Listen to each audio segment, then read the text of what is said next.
Well, a wild weather day here in the valley. Rain, heavy winds and flooding, leaving a mess on the roads, knocking down trees and also power lines. Tonight we have team coverage.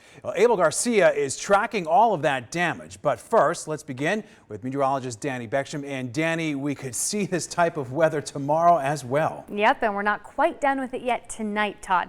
Now, for the most part, the more significant storm threat is starting to taper off as the radar certainly quiets down. So what we're looking at right now is some rain-cooled air, really muggy conditions, and of course a lot of cloud cover. 95 at McCarran and in West Henderson, in the 80s for Summerlin and 60s in Lee Canyon, thanks to the rain that we saw. I backed the Desert Doppler up 4 or 5 hours so you could see these thunderstorms sweep through. Obviously it wasn't widespread, but the areas that were impacted, these storms really packed a punch. This is what we're seeing right now. The only real area still picking up rain close to Las Vegas is Boulder City. This is tracking northeast toward Lake Mead. This was a severe warned thunderstorm with gusts up to 60 miles per hour, but it's weakening, so at this point just still producing rain. For Mesquite, prolific lightning, still pockets of heavy rain, but things are shifting further north and east. Caliente starting to quiet down, although this flash flood warning in Lincoln County does continue until 6:30. Now I want to zoom into Henderson, and again I backed the radar up 4 hours so you could see this significant thunderstorm.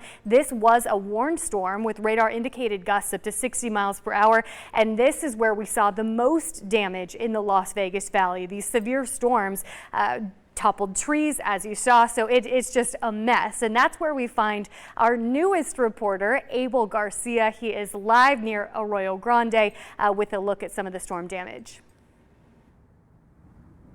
Dani, that's right. We are here at Arroyo Grande Sports Complex, and I'm going to show you right over here just one of the aftermaths of this impact of these severe conditions that are hitting many areas like this park. I mean, you can just see here how this strong winds, 60 miles per hour winds, have really impacted a lot of this. This steel completely bent over in many areas, and also taking a look a little bit more on field 7 in that outfield, you can see that fence completely toppled over.